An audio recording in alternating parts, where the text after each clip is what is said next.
नमस्कार, मैं हूं डॉक्टर मुनेश अरोड़ा। आज से वकील हाई कोर्ट बेंच की हड़ताल को लेकर फिर से आंदोलनरत हो गए हैं उदयपुर में।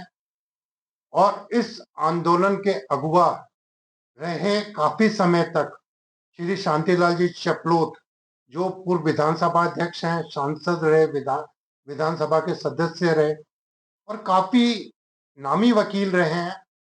वो क्या सोचते हैं, उन्होंने कई बार अपना प्रतिनिधि मंडल जो उदयपुर की बार एसोसिएशन का था उसको लेकर के दिल्ली की यात्रा की।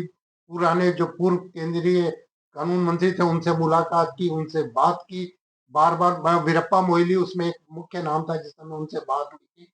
और उसके अलावा वसुंधरा राजे जब उदयपुर आई थी तब भी एक लंबे स्ट्राइक उदयपुर में हुई थी। उस सब को लेकर चपलोत साहब क्या सोचते हैं, क्यों नहीं उदयपुर को ये हाईकोर्ट बेंच मिल रही, जबकि आदिवासी क्षेत्र है और आदिवासी क्षेत्र की प्रमुख मांग में से हाईकोर्ट की बेंच है। और पिछले 45 साल से लंबा समय इस हड़ताल को हुआ। चपलो साहब, आपका हमारे चैनल पे स्वागत है।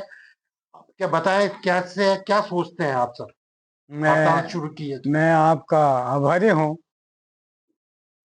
उदयपुर में लेटेस्ट पेटेंट के तहत पहले यहाँ हाई कोर्ट थी।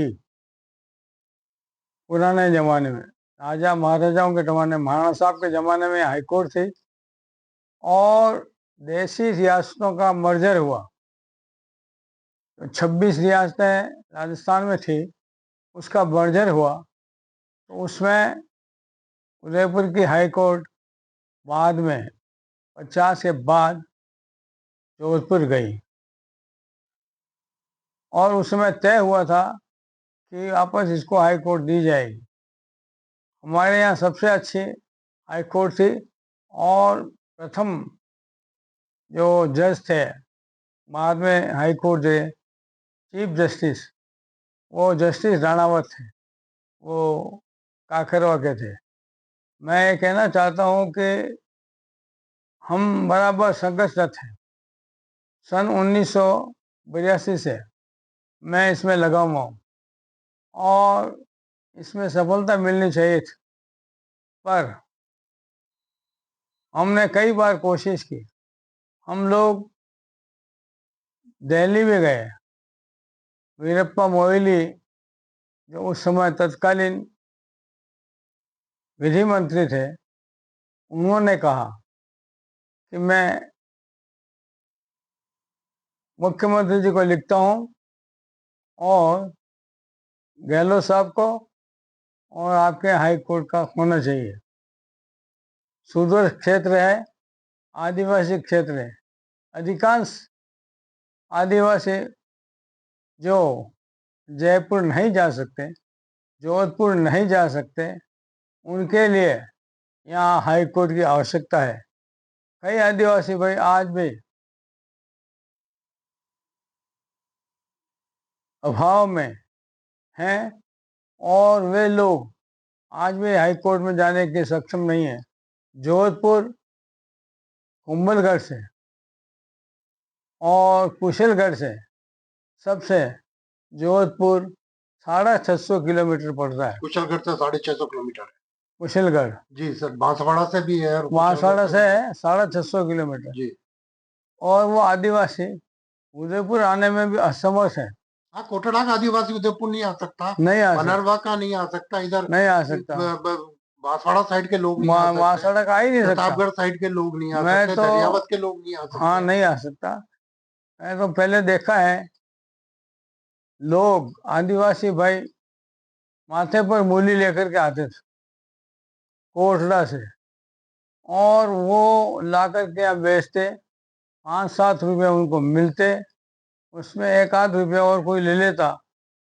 फिर वो 2-3 किलो चावल जो उसमें आ जाते, वो बच्चों का पेट पालता। ऐसे में आज भी स्थिति बहुत ज़्यादा बदली नहीं है।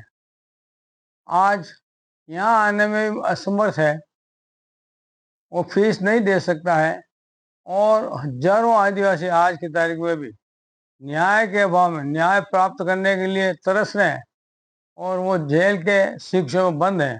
सर, अशोक गहलोत ने ये कहा था, क्योंकि मैं बार जोधपुर का सदस्य हूँ इसलिए मैं उदयपुर को वो हाई कोर्ट बेंच की नहीं दे सकता। मैं, क्योंकि मैं अपना ये बहुत खुलकर कहा था, उन्होंने प्रेस कॉन्फ्रेंस में भी कहा, मुझे भी कहा, और सब बात जगह बात हुई। मगर अब तो भजन लाल जी की सरकार है।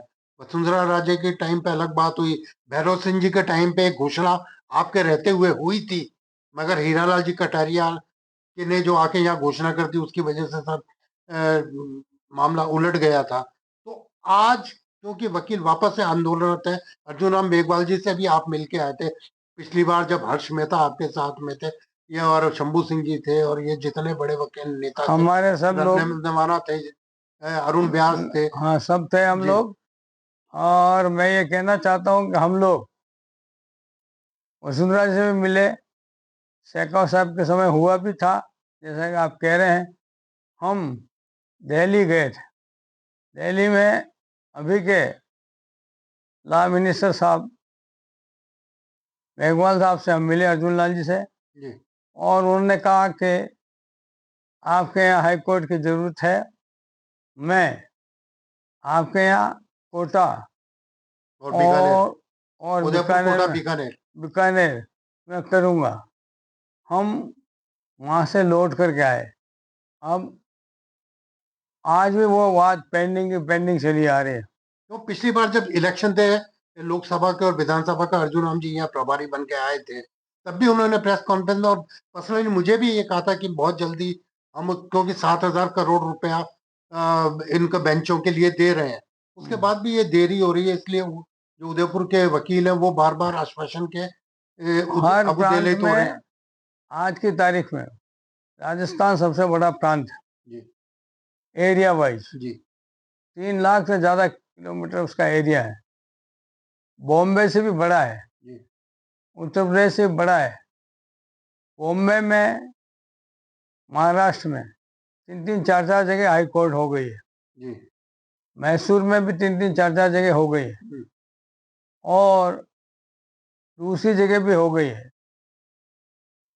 झारखंड में यानी बिहार में भी हुई है, हाँ, यूपी में हो गई है। यूपी में हो गई है। हाँ, यूपी अब में एक मेरठ की बात मेघवाल जी ने कहा था, क्योंकि मेरठ की वजह से मेन पंगा पड़ा हुआ है। बड़ा मेरठ के लोग भी मांग रहे हैं, और यूपी में ऑलरेडी लखनऊ में और इलाहाबाद में है, तो इसलिए वो एक मेरठ को लेकर के बहुत ज्यादा मतलब दबाव केंद्र सरकार पर, हाईकोर्ट बेंच पर। न्याय सस्ता होना चाहिए, जी सुलभ होना चाहिए। जी मुख्य न्यायाधिपति भी बार बार रिपीटेडली कह रहे हैं जी कि ये होना चाहिए।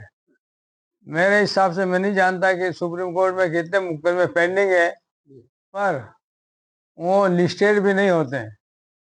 10-10, 15-15 साल में उनका मुकदमा ही नंबर पे नहीं आता है। जी ये कि ये बात हाई कोर्ट की भी है। राजस्थान हाई कोर्ट में 25 साल तक नंबर नहीं आ पच्चीस रहा, 25 साल से नंबर नहीं आ रहे हैं तो फिर हमारे। मतलब क्या रह गया न्याय का? मैंने कई मुकदमे भेजे हुए, वो भी अभी लटक रहे हैं और आ ही नहीं रहे, वो नंबर भी नहीं आ रहे हैं। जी तो ऐसे में उस आदिवासी से कल्पना करो कि वो कुछ जाकर के न्याय प्राप्त कर लेगा, असंभव है। जी न्याय प्राप्त करने के लिए आवश्यक है यहाँ हाईकोर्ट बेंच हो।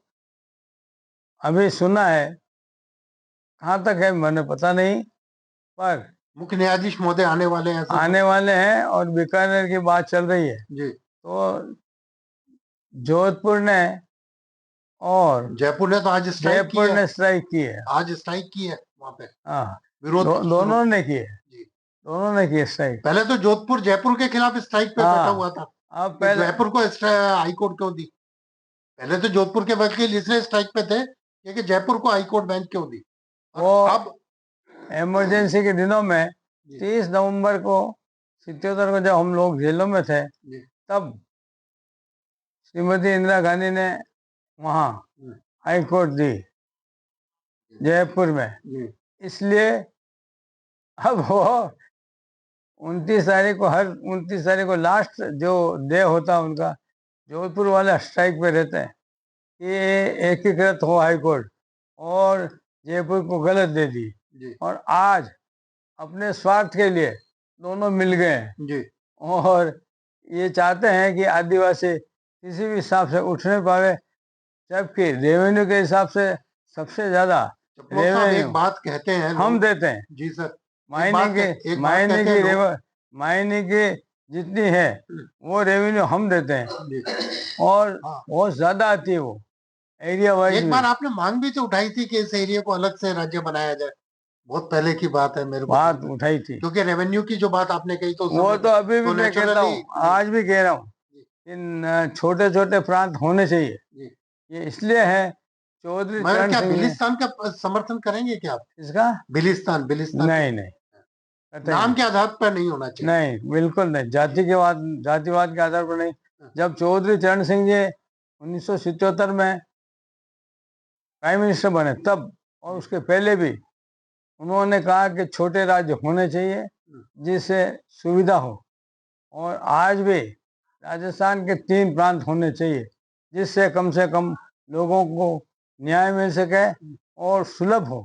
ये प्रांत के हिसाब से भी बहुत बड़ा है, 1-1 लाख किलोमीटर के यदि प्रांत होंगे तो भी चलेगा, बहुत ज्यादा होता है। आज गंगानगर जाए, यहाँ से गंगानगर कितना दूर पड़ता है? बहुत ज्यादा, कितना दूर पड़ता है? बहुत दूर पड़ता है, 700 किलोमीटर। 600 तो ये है बीकानेर, हाँ, और वहां से, जोधपुर है, 600 तो जोधपुर है, कुशलगढ़ से जोधपुर हाँ, बहुत सारा और यहाँ से गंगानगर कितना है? है। 1200 किलोमीटर के आसपास तो पड़ता है। फिर जी इसलिए मेरा आग्रह है और सरकार से निवेदन भी है कि वे शीघ्र उदयपुर में हाई कोर्ट बेंच की स्थापना करें।